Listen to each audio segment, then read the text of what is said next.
పూరా local. Welcome to పూరా local. Iran రాజధాని టెహ్రాన్ పై ఇజ్రాయెల్ నిప్పుల వర్షం కురిపిస్తుంది. ఇరాన్ వ్యాప్తంగా దాదాపు 250 లక్ష్యాలపై దాడులు చేసినట్టు ఇజ్రాయెల్ సైన్యం ప్రకటించింది. సైనిక స్థావరాలు, చమురు క్షేత్రాలే లక్ష్యంగా తీవ్ర స్థాయిలో విరుచుకుపడుతుంది. ఇప్పటి వరకు జరిగిన దాడుల్లో 406 మంది ఇరాన్ పౌరులు మృతి చెందారని, 654 మందికి పైగా గాయాల పాలయ్యారని వాషింగ్టన్ కు చెందిన ఓ మానవ హక్కుల సంస్థ పేర్కొంది. ఇరాన్ ఆర్థిక మూలాలే లక్ష్యంగా ఇజ్రాయెల్ వ్యూహాత్మకంగా దాడులు చేస్తోంది. చమురు, సహజ వాయు క్షేత్రాలపైనే గురిపెట్టింది. టెహ్రాన్ లో 2 చమురు డిపోలు మంటల్లో చిక్కుకున్నాయి. ప్రపంచంలోనే అతిపెద్ద చమురు క్షేత్రమైన సౌత్ పోర్ట్స్ పైన దాడి జరిగింది. ఈ చమురు క్షేత్రంలో కార్యకలాపాలను పాక్షికంగా నిలిపేస్తున్నట్టు ఇరాన్ ప్రకటించింది.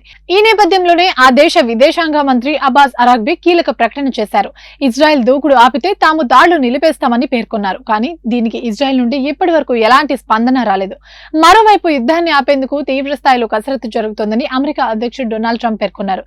2 దేశాలు ప్రతి దాడులు ఆపి శాంత ఒప్పందానికి రావాలని తన సొంత సామాజిక మాధ్యమం ట్రూత్ లో పేర్కొన్నారు. భారత్, పాక్ తాను చెప్పిన మాట విని కాల్పుల విరమణకు అంగీకరించాయని, ఇజ్రాయెల్, ఇరాన్ అదే బాటలో నడవాలని సూచించారు. గడిచిన 3 రోజుల నుండి ఇరాన్ చేస్తున్న దాడుల్లో 14 మంది మృతి చెందారని, 390 మందికి పైగా గాయపడ్డారని ఇజ్రాయెల్ పేర్కొంది. దాడుల్లో తీవ్రంగా నష్టపోయిన బాటమ్ ప్రాంతాన్ని ప్రధాని బెంచమిన్ సందర్శించారు. ఈ సందర్భంగా తమ పౌరుల ప్రాణాలు తీస్తున్న ఇరాన్ భారీ మూల్యం చెల్లించుకోవాల్సి ఉంటుందని హెచ్చరించారు. ఇరాన్ ఆయుధ తయారీ కర్మాగారాల సమీపంలో నివసించే పౌరులు వెంటనే ఆ ప్రదేశాలను ఖాళీ చేయాలని ఎక్స్ లో ఐడిఎఫ్ పేర్కొంది.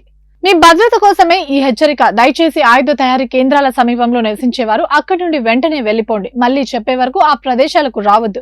ఒకవేళ మీరు అక్కడే ఉంటే చాలా ప్రమాదకరమని పదే సూచిస్తోంది. అణు స్థావరాలే లక్ష్యంగా గగనతల దాడులకు దిగిన ఇజ్రాయెల్ పై అంతే స్థాయిలో ప్రతి దాడులు చేస్తున్న ఇరాన్ కీలక ప్రకటన చేసింది. కేవలం ఆత్మరక్షణ కోసమే టెల్ అవివ్ పై దాడి చేయాల్సి వచ్చిందని తెలిపింది. ఇరాన్ పై ఇజ్రాయెల్ సైనిక చర్యలు నిలిపేస్తే తాము దాడులు ఆపేస్తామని తెలిపారు. పరిస్థితులు డిమాండ్ చేస్తే తప్ప ఇజ్రాయెల్ తో వివాదాన్ని పొరుగు దేశాలకు విస్తరించాలని తాము భావించట్లేదని పేర్కొన్నారు.